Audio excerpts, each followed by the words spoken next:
She was hanging there like a hunted animal, her wrists and ankles pulled wide by rough ropes, her dress torn, her face streaked with dust, sweat, and shame, and the midday sun of Dodge City burned down on her skin until it looked ready to blister. Rose Miller was barely 22, and she no longer had the strength to scream. Only a dry whisper slipped from her cracked lips every time the rope tightened against her shoulders. She had been left in the middle of the Kansas plains, left to suffer, left to break. A breeze swept across the tall summer grass. No mercy came with it. The wooden A-frame that held her creaked with each gust as if mocking her weight. Her toes hovered above the ground. Every second felt like the next might be her last. She had not been up there all day, but a few hours in that sun felt close enough to forever. Rose had known she would be punished for stealing from Sheriff Eli Thompson. She just never imagined punishment would look like this. She thought she would be locked in a cell, not displayed like a warning for anyone who dared to cross the law of Dodge City. Her breath came shallow. Then came the sound of hooves, slow, steady, approaching from behind the hills with the lazy rhythm of a man who had no idea he was riding straight into another person's suffering. Jim Blake appeared from the shimmer of the heat. A rancher in his late 40s, weathered face, calm eyes, a man used to storms, both on the land and inside the human heart. He pulled his horse to a stop, his gaze locked onto the figure hanging in the sun. Shock flashed through his eyes, then anger, then something far quieter, something like pity. He stepped closer. Rose lifted her head with the little strength she had left. She thought he was here to finish what Sheriff Thompson started. Her voice trembled like something already half dead. Don't do this," she whispered. Jim froze, not because of the words, but because of the way she said them, as if she had already accepted that mercy didn't exist for someone like her. He reached for the ropes. She flinched. He didn't stop. He studied every knot, every bruise, every wound her body carried. And in that moment, Jim Blake knew one thing with absolute clarity. Whatever crime this girl had committed, nothing could justify this. His hand tightened on the handle of his knife. The plains were silent. The sun burned hotter, and Rose Miller hung between life and death, while a rancher she had never met made a choice that would change both of their lives forever. If Jim Blake cuts her down, will the law come for him next and erase them both before the truth ever sees daylight? The knife flashed once in the sun. Then Jim Blake cut the rope. Rose dropped like a sack of grain. He caught her halfway. Her weight slammed into his chest. She gasped, air tearing into her lungs like fire. Her legs would not hold her at all. If he had come 5 minutes later, she might already have been gone. Jim slid an arm behind her back, another under her knees. She was light, too light for a girl her age. He lifted her like he would a hurt calf and carried her away from that cursed A-frame.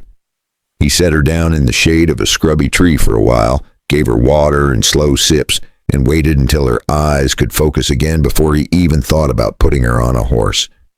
Up close, she didn't look like a monster, just a scared kid with a stubborn jaw and eyes that refused to stay closed. Her lips trembled. "I stole from him," she whispered. "From Sheriff Thompson. I went into his office, opened his safe, took his money." Jim didn't say anything for a moment. Her confession sat in his gut like a stone. So she really was a thief. The sheriff had not lied about that part.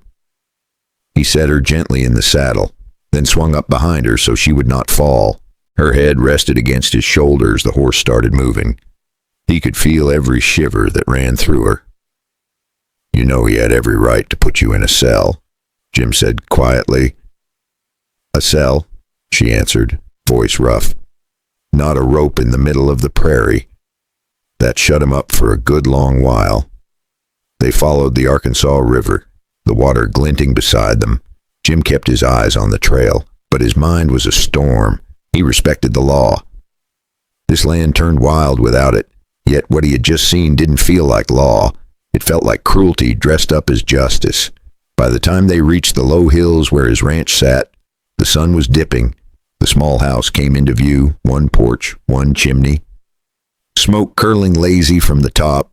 Jim carried Rose inside and laid her on his own bed. He poured water in a basin, tore an old shirt into strips, and started cleaning the rope burns on her wrists. She winced but didn't pull away. "Tomorrow I will take you in," he said finally. "You stole. You answer for that." But inside a courtroom, not hanging like a trophy, Rose stared at the ceiling. There was something else pressing behind her eyes, something darker than simple theft. But she swallowed it down. Why tell this man that she had seen Sheriff Thompson do something far worse than anything she had done herself? For tonight, she would just be a thief who got lucky. Jim would just be a rancher who could not walk past suffering. Outside, the Kansas sky turned red and gold, and somewhere far off, a lone rider started asking questions about the girl who had gone missing from his rope. When that rider reaches this ranch, whose side will Jim Blake stand on? Morning on the Blake Ranch started quiet. Too quiet for what was coming. Jim was up before the sun, like always. He fed the horses, checked the water trough, tried very hard not to look at the bedroom door where Rose was sleeping in his bed while he took the old cot by the stove. He told himself this was simple. He would take her back into town. He would stand beside her in front of the judge. The law would do what the law was meant to do. No more ropes in the middle of the prairie. That neat little plan lasted right up until he heard horses coming fast up the lane. Not a wagon, not a neighbor. 3 riders, one hard thudding rhythm. Jim stepped out on the porch, wiping his hands on his trousers. Sheriff Eli Thompson reined in at the gate with 2 deputies behind him, dust rolling up around all 3 horses. Those sharp little eyes took in the house, the barn, the tracks. Then they settled on Jim. "Morning, Blake," the sheriff smiled, but it never reached his eyes. "Seems somebody cut down my thief." Jim felt the lie rising in his throat and dying halfway, so he settled for the truth. "I found a girl hanging where buzzards circle. I brought her here so she didn't die like a dog. You interfered with evidence," Thompson said. "She belongs in my jail." The smile was gone now. Jim shook his head. "She belongs in a courtroom. What you did wasn't justice." For a second they just stared at each other. Old rancher on the port, man with a badge in the yard, the kind of moment that decides what kind of men they really are. Inside, Rose stood barefoot just behind the door, every muscle tight. She could hear every word. She knew that voice. She could still taste the dust from his rope. If he took her back, there would be no trial, no second chance. Just one more ride into the heat and a quiet grave no one bothered to mark. Her heart hammered. Her mouth went dry. She grabbed the door frame to steady herself, then slipped into the kitchen as the men argued. When Jim finally stepped back inside, his jaw was locked so tight it looked painful. "He wants you back," Jim said. "He says the rope was legal. Word was already running through Dodge City that Jim Blake had cut down the thief. Some folks called him crazy, but most said the sheriff had been shamed in front of the whole town." Rose looked at him, really looked at him. This man had risked himself once already just by cutting her down. If she kept silent, he would walk right back into the sheriff's trap with her, if she told the truth. Both of them might never see another sunrise. Her voice came out in a hoarse whisper. "Jim, I did steal, but I stole the wrong thing. I took money that was never his to keep. And I saw what he did to the man it belonged to." Jim stared at her. "What did you see, Rose?" She took a breath that shook her whole body, because once she answered that question, there would be no going back for either of them. Before we follow Jim and Rose down this dark trail, go ahead and hit subscribe so you don't miss what happens next. And while you are here, take a sip of your coffee or tea, and tell me in the comments, what time is it right now and where are you listening from? Rose didn't look at Jim when she answered. She stared at the old wood floor like the truth was written there. "I was cleaning the office," she said. "Late. Sheriff thought I had gone home." Her hands twisted in her skirt. "I heard a man come in," she said. "Not Army. Just a trail-worn fellow in a dusty coat with a Wells Fargo badge on his vest. He had a leather bag on his shoulder. They argued about money, about cash that was supposed to ride the rails and never got there." Jim said nothing.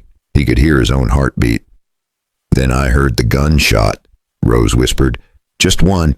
The messenger hit the floor. Sheriff stood there with smoke coming off his pistol like it was nothing at all. She swallowed hard. He wrapped the body in a tarp, loaded it in a wagon, and drove out past the last houses, down by a cut bank on the Arkansas River where folks don't go much anymore. That leather bag ended up in his safe. Same bag I stole from? I thought I was just robbing a greedy man. Turns out I stole from a grave. Silence settled thick in the room.